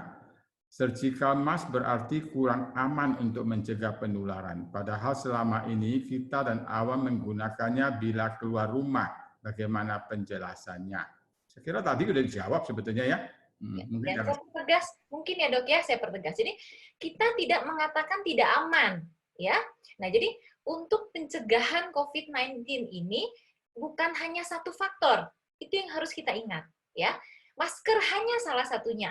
Nah, cuci tangan, jaga jarak, nah itu kombinasi. Nah, surgical mask tetap melindungi, tetapi memang untuk yang droplet yang besar-besar. Jadi kalau misalnya kita pergi ke pasar atau kita konsultasi lah ini depan pasien jarak 1 meter, kita pakai surgical mask, tentunya dia akan relatif aman karena fungsinya surgical mask untuk droplet yang besar-besar yang bukan aerosol, jadi tentu tetap aman. Nah, tadi kenapa yang saya bilang yang mungkin juga tetap ada risiko infeksi kalau di jaraknya itu kurang dari 1 meter.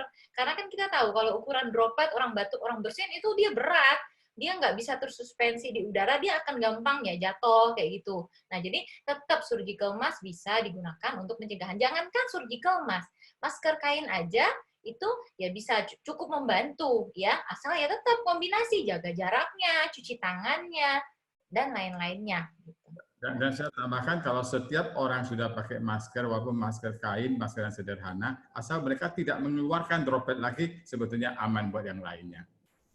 Ada satu pertanyaan lagi untuk Dr. Rita, apakah ada rentang waktu yang aman dilakukan saat melakukan tindakan? Saya sendiri kurang mengerti pertanyaannya.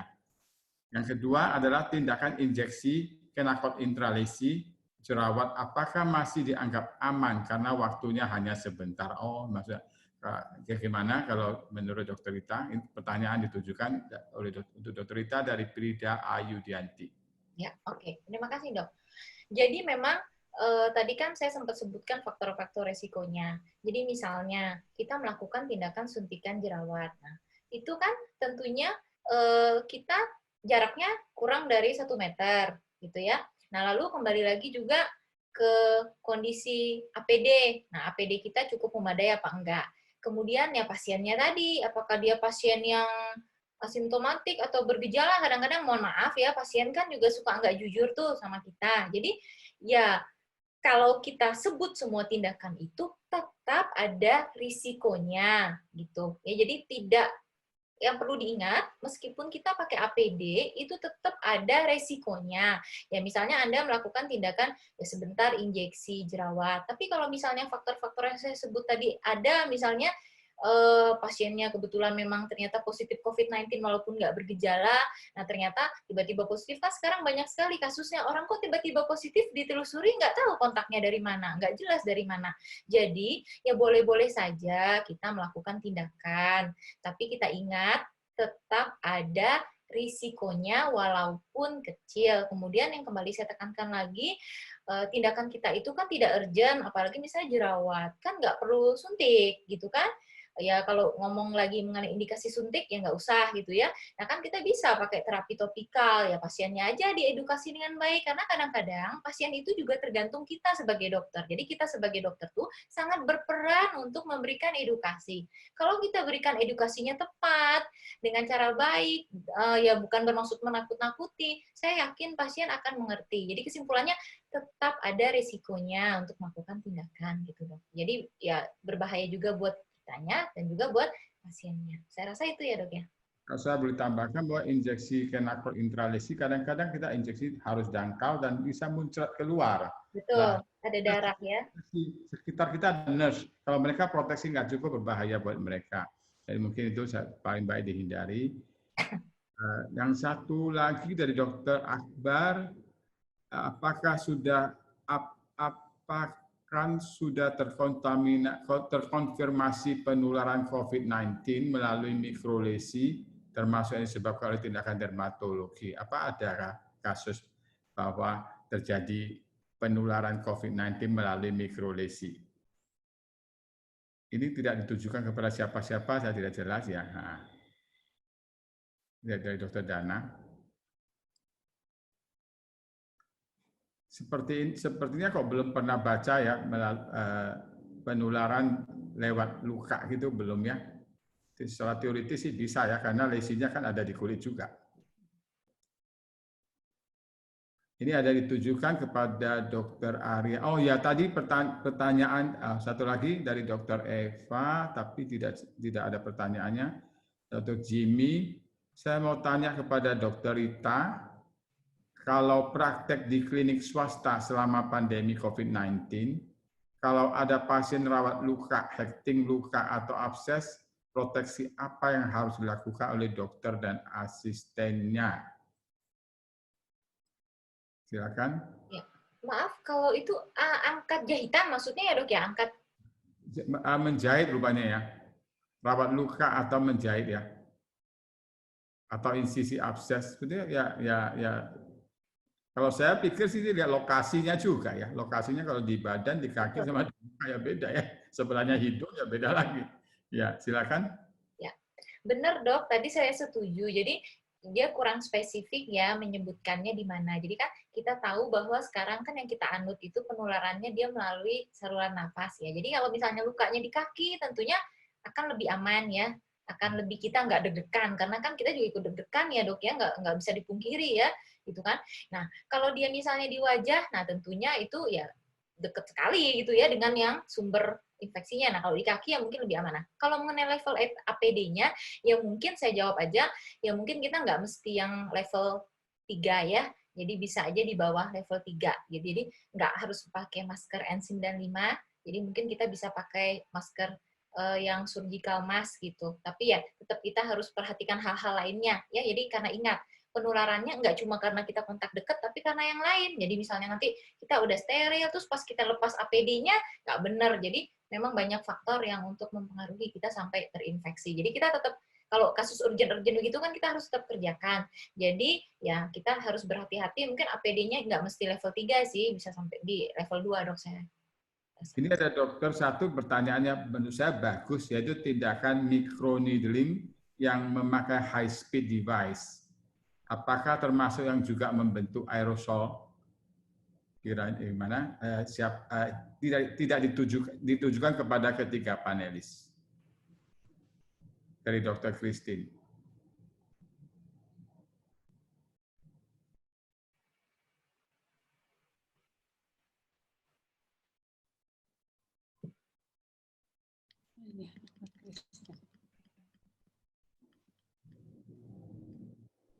Silakan. Siapa yang akan menjawab, mungkin dokter ini? Saya jawab ya. Silakan.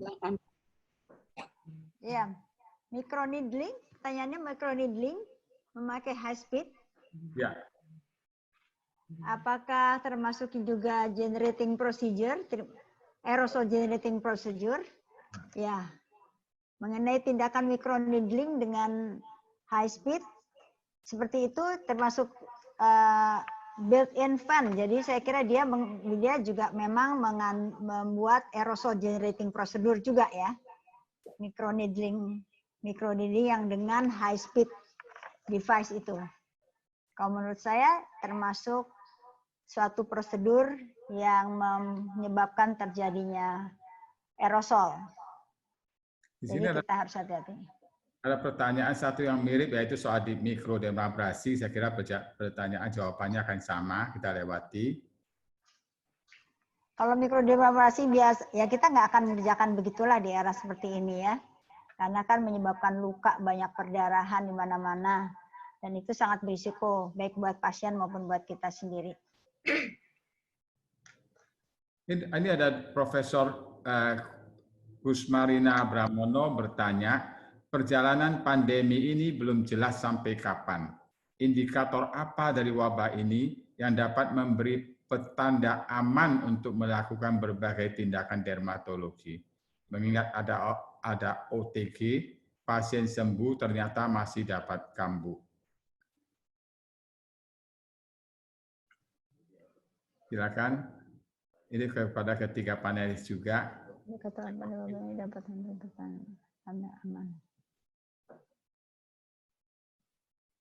Pertanyaannya sulit ya. Kita sendiri nggak tahu ya.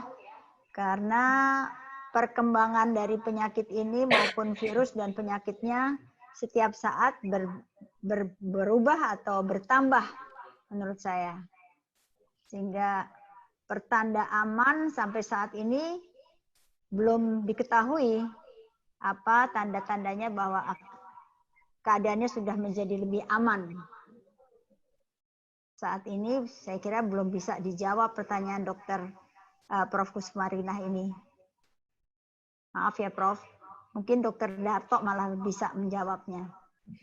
Kalau selama ini saya walaupun zamannya belum COVID pun, kalau tindakan-tindakan yang potensi bikin aerosol, potensi muncrat dan sebagainya, saya selalu memakai N95 dan face shield. Dari dulu saya sudah pakai, karena selain virus-virus ini, kan ada virus HPV dan lain-lain yang hepatitis C yang kita juga tidak tahu pasien ada enggak, yang potensi nulari kita juga. Jadi saya pikir bukan hanya kita terhadap COVID saja, terhadap pasien masih punya virus-virus lain yang mungkin akan kena kita.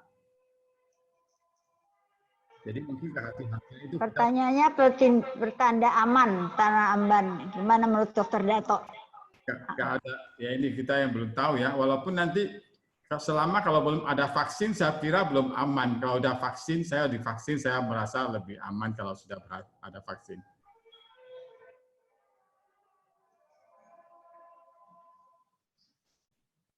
Mudah-mudahan vaksin cepat ditemukan. Nah ini ada kepada Dr. Rita Maria, dok sekarang banyak dibuat back shield atau rangka persegi yang dikelilingi mika, dan lain-lain yang membatasi wajah pasien dan operator saat tindakan. Apakah bisa digunakan? Maksudnya back shield, face shield ya mungkin ya maksudnya. Ya. Oh iya. Ya, silakan. Terima kasih dok. Jadi ya saya bisa membayangkan. Jadi di meja kita tindakan itu dibikin akrilik putih itu loh dok. Jadi di kayak kasir, kayak kita beli tiket di loket itu tuh. Nah, itu memang cukup melindungi, jadi akan meningkatkan proteksi kita terhadap penularan virus, tapi tetap jaga jarak juga masih dengan pasiennya gitu. Jadi walaupun kita ya namanya kita kan menjaga diri ya boleh dengan cara apa saja, cara itu boleh kita lakukan, tentunya akan menurunkan resiko penularan.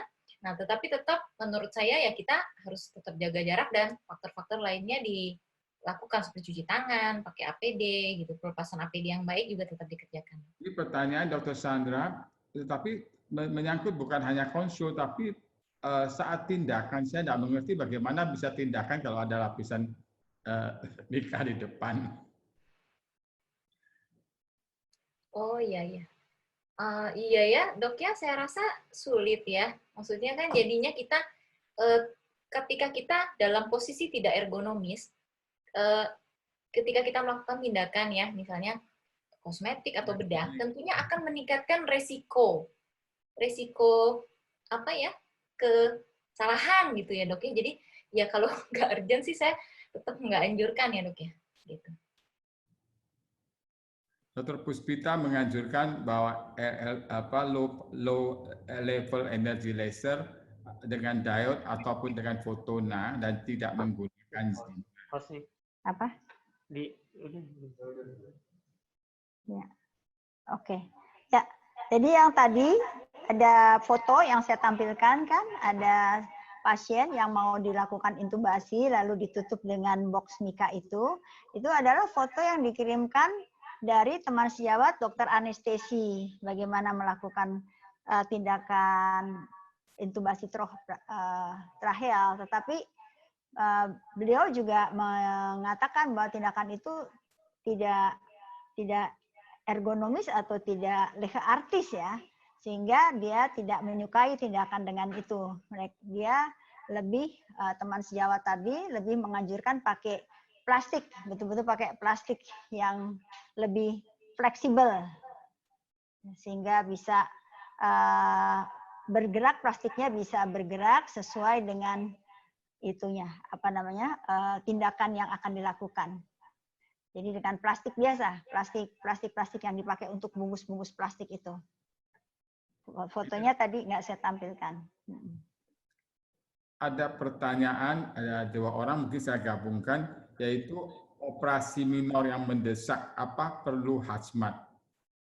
Atau cukup baju OK dan masker N95 dan face shield? Itu pertanyaannya. Dan juga yang lain, sama saya kira berikutnya Dr. Arief tanyanya, apakah saat melakukan tindakan bedah di area selain wajah, seperti ekstremitas atau badan, operator harus memakai hazmat atau coverall seperti itu?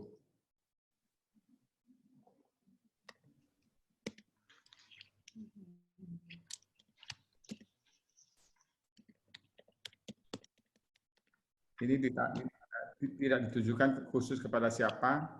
Mungkin ini yang menyangkut bedah-bedah pisau, mungkin Dr. Inge. Ya.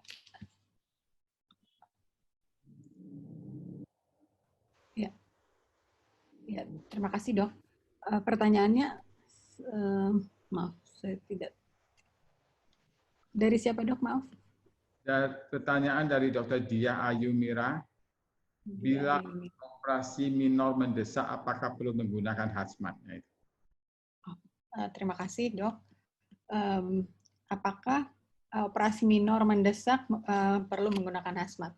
Jadi sebetulnya barangkali tergantung dari kalau tadi kita punya cara untuk mengkategorikan apakah ini termasuk emergency atau tidak emergency, saya kira itu bisa kita gunakan. Jadi apabila memang mendesak, itu kita anggap memang emergency, tetapi apakah memang kalau kita tadi perhatikan penggunaan APD itu kita hubungkannya dengan penggolongan level 1, 2, dan 3 itu yang hijau, kuning, dan merah.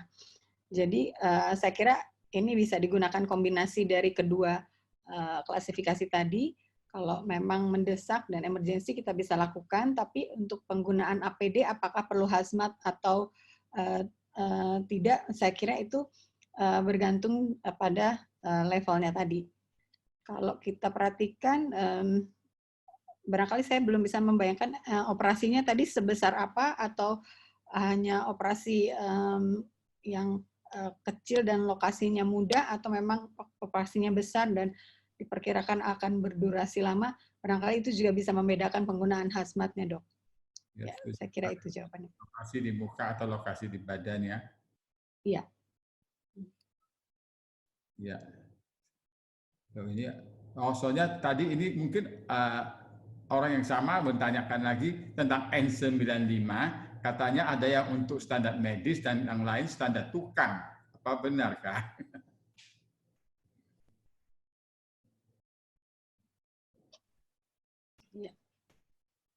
menentukan. Soalnya tadinya mungkin N95 tadinya dibuat untuk tempat yang sangat-sangat polusi, untuk menyaring P2,5. Selama ini di kamar operasi tidak ada yang pakai N95, barusan sekarang ini kan. Ya, ya. Jadi Ya, rasanya bedanya ya antara yang memang yang namanya N95 ya harusnya sama ya. Itu dipakai untuk medis dan non medis. Ya, betul dok. Setahu saya memang N95 ini ada beberapa tipe dok, dan itu dibedakan dengan warna. Yang setahu saya yang warna hijau itu memang ada tulisannya untuk kepentingan medis. Jadi barangkali memang ada spesifikasi khusus, tapi intinya sebetulnya kalau daya lindungnya menurut saya sih saya setuju dengan apa yang sudah disampaikan Dr. Rita, memang dikatakan melindungi sampai 95%. Tapi apakah itu kekhususan untuk medis dan untuk tukang itu ada spesifikasi itu, saya barangkali harus membaca lebih lanjut. Saya tidak tahu dok, mohon maaf. Ya, soalnya saya juga yang tahu itu adalah surgical mask yang sama-sama 3 lapis, itu memang ada capnya, tulisannya medis dan non medis. Kalau yang saya pernah tahu memang di kotaknya ada tulis untuk non medis dan untuk medis. Jadi itu kayak sarung tangan yang memang untuk pemeriksaan, sarung tangan yang untuk surgery. Nah, ini ada tanya lagi, surgical mask ada yang 3-ply dan 4-ply. Manakah yang disarankan?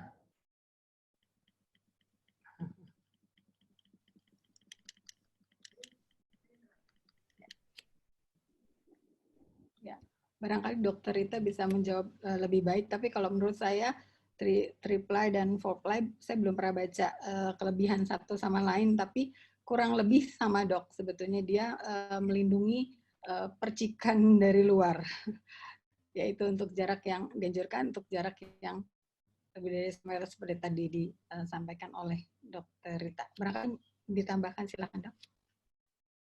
Baik, jadi memang ya dari penelitian yang saya baca itu dia semoga nggak salah ya, nanti siapa tahu ada jurnal yang belum terbaca, itu nggak menyebutkan yang lapis-lapisnya ya, tetapi mereka lebih memang harus melalui uji. Jadi kalau saya ditanya misalnya, apalagi kita orang medis ya, ditanya ini layak apa enggak, itu pasti kita nanya ujinya bagaimana gitu ya.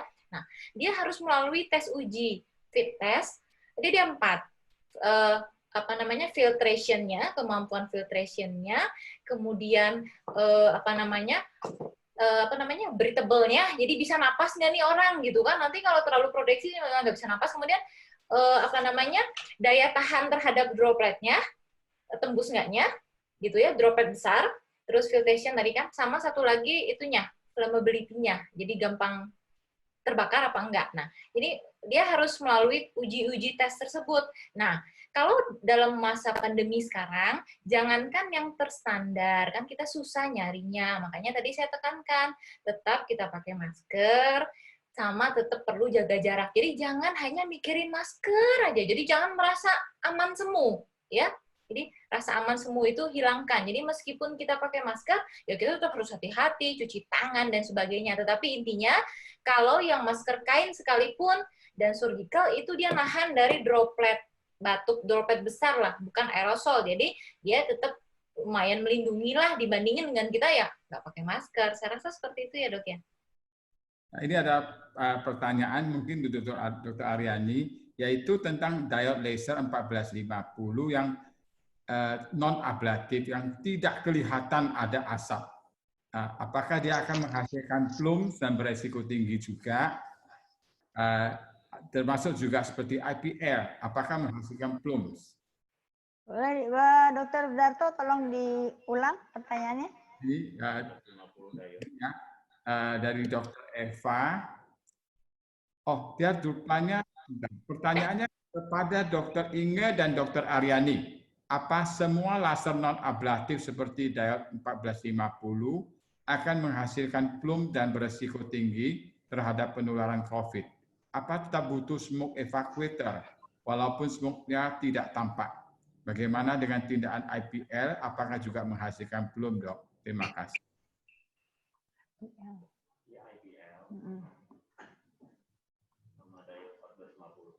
Diode 1450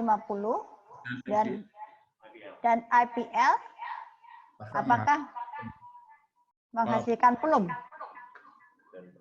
Nah, kelihatan asapnya. Ya, seharusnya sih kalau idealnya memang harusnya dipakai karena memang terbentuk pelum juga. Ya. Ya, saya setuju sekali. Saya dari dulu walaupun tidak kelihatan bukan berarti nggak ada. Jadi tetap pakai. Waktu kita kejangan IPA ada bau kan? Nah itu bau itu sesuatu yang ini. Jadi tetap perlu. Setuju sekali. Kita berikutnya, mungkin waktu kita sudah mau habis juga. Nah, ada lagi pertanyaan yang sama tentang radiofrekuensi dan IPL kiranya sama. Sama. Ya.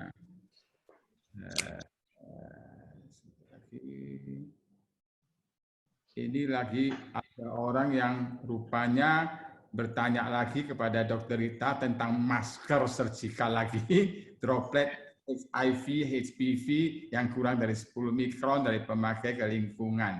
Apa tidak sebaliknya? Bagaimana kalau surgical masknya dibalik seperti yang berada di masyarakat? Rasa ini, soalnya pernah ada yang berpikir bahwa itu dari dalam keluar atau luar ke dalam memang ya.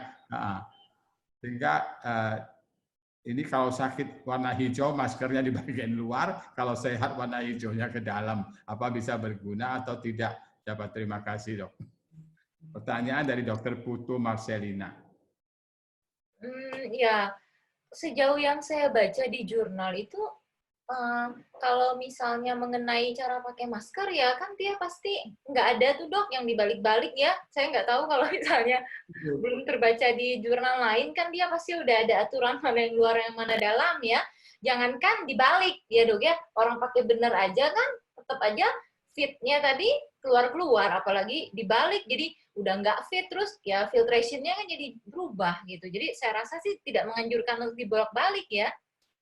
Kalau saya boleh tambahkan bahwa kalau three-ply itu yang paling penting itu adalah lapisan tengahnya.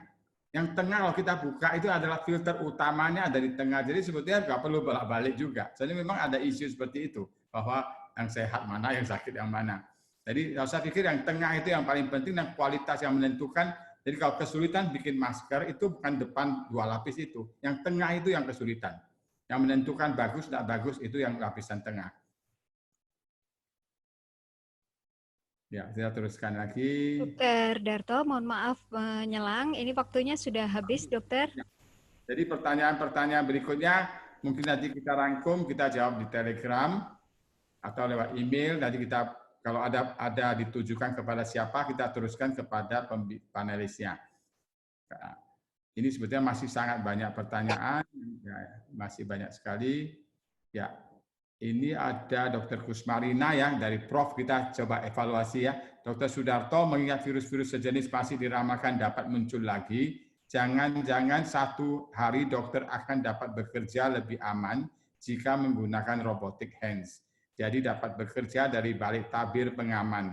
Ini bukan pertanyaan, hanya komentar. Kiranya kalau memang kita bisa monitor ya apa seperti main game itu paling aman ya. Memang suatu hari akan terjadi. Terima kasih sarannya Prof. Rin. Jadi kita akhiri sampai di sini. Bagaimana kalau mau tadi foto bersama? Dr. Dato, sebentar aja saya tambahin dikit, Dr. Dato ya. Boleh ya? Boleh, silakan. Dr. Nomor 1, tetap atas himbauan Perdoski untuk semua tindakan estetik sebaiknya ditunda. Jadi sesuai dengan arahan MKEK, kan kita sudah mengeluarkan instruksi ya. Sama teman-teman sejawat semuanya, sebaiknya ditunda dulu lah. Kedua, untuk tindakan yang dermatologi, venerologi, itu memang sedapat mungkin kita push menggunakan teledermatologi, ya kan? Kalau memang diperlukan untuk diagnosa pengobatan, itu masih dimungkinkan teledermatologi. Dan saat ini ada mungkin yang ada perlu tindakan, tolong hati-hati, sekali lagi gunakan, tadi sudah Dr. Ines sudah bagus, Dr. Rita juga sudah bagus, Dr. Aryani juga sudah mengutarakan bahwa perlindungan sangat penting sekali. Jadi sangat-sangat selektif sekali. Kalau bisa sekali lagi ditunda ya. Gunakan teledermatologi, ini rekomendasi kita. Terima kasih Dr. Dato. Sukses semuanya ya. Setuju, soalnya webinar ini nanti jangan dikira boleh-boleh aja asal perlindungan. Nah, itu Tidak akan. Saya takutnya juga gitu.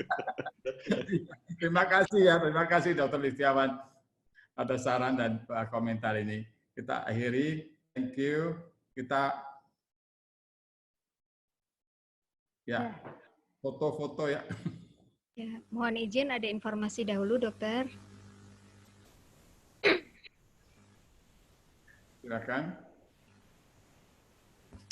Informasi mengenai donasi untuk peduli COVID-19 masih diterima melalui rekening mandiri atas nama Herliani Maria Purba dan atau Tia Febrianti. Ini akan didonasikan untuk rumah sakit maupun masyarakat umum yang membutuhkan, dokter. Terima kasih atas pengumuman ini. Semoga kita semua rame-rame bisa kerjasama atas. Dan ini adalah informasi untuk webinar berikutnya. Masih ditunggu kehadiran anggota Perdoski semuanya untuk bergabung di webinar kita pada hari Kamis nanti, dokter. Terima kasih. Baik, terima kasih Dokter Sudarto sudah memandu acara kita pada hari ini. Terima kasih juga kepada seluruh narasumber, juga Ketua Umum, dan ada Ketua Satgas Perdoski juga hadir di sini.